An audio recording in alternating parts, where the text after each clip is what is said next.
সম্পর্ক প্রশ্ন করার জন্য জনাব আক্তার হোসেন আহ্বান জানাচ্ছি। আপনার মাধ্যমে মাননীয় প্রধানমন্ত্রীর থেকে জানতে চাই যে ফ্যামিলি কার্ড, কৃষক কার্ড, কৃষি কার্ড, হেলথ কার্ড যে ধরনের কর্মসূচিগুলো গ্রহণ করা হয়েছে তার ইতিবাচক কিছু দিক রয়েছে।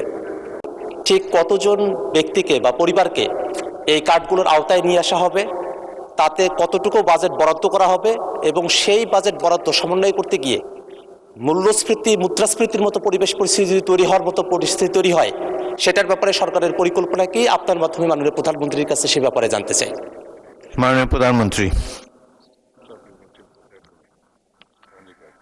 ধন্যবাদ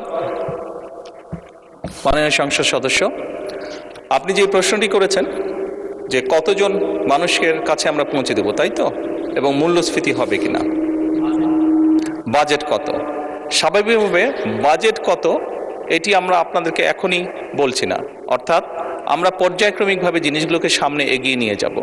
আমাদের এক একটি কৃষক কার্ড এবং এক একটি ফ্যামিলি কার্ডে আমরা রেখেছি কৃষক কার্ড যারা পাবেন সেই সকল কৃষক ২৫০০ টাকা পাবেন বছরে, এবং ফ্যামিলি কার্ডে যারা পাবেন তারা সে সকল নারী প্রতি মাসে ২৫০০ টাকা পাবেন।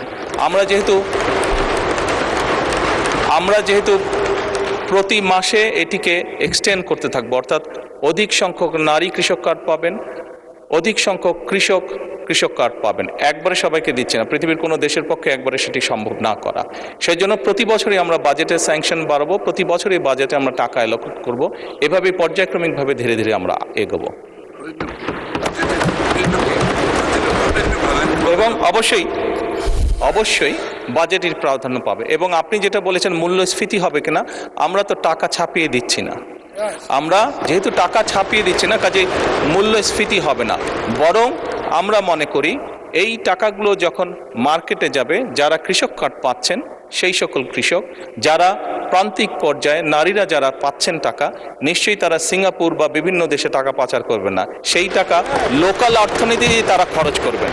এবং একজন নারী স্বাভাবিকভাবে সেটি তার সন্তানের লেখাপড়ার পিছে খরচ করবেন, অথবা সেটি তার সন্তান বা পরিবারকে একটু ভালো খাবারের ব্যবস্থা করবেন, অথবা তিনি লোকালি কোনো ছোট ব্যবসা প্রতিষ্ঠান গড়ে তুলবেন। ফলে যেটা হচ্ছে, যেই টাকাটা সরকারের কাছ থেকে তার কাছে যাচ্ছে সেই টাকাটা লোকাল ইকোনমিকে শক্তিশালী করছে, লোকাল ইকোনমিতে সেটি রোটেট করছে। যেমন একজন নারী যখন সেই টাকাটি পাবেন, উনি যদি একটি মুদির দোকানে গিয়ে সদাই করেন, এরকম ওনার আশেপাশে যারা সেটি পাবেন, আরও যে সকল পরিবার, আরও যে সকল নারী পাবেন, তারা সকলে যখন ওই মুদির দোকানে যাবেন, স্বাভাবিক সেই মুদির দোকানের সেল বাড়বে। সেই মুদির দোকানে যখন একজন কর্মচারী যদি এখন থেকে থাকে, 1 মাস পরে বা 2 মাস বা 3 মাস পরে সেই মুদির দোকান মালিক দেখবে যে আমার একজন কর্মচারী দিয়ে হচ্ছে না, তখন সে আরেকজন কর্মচারী নিয়োগ করবে।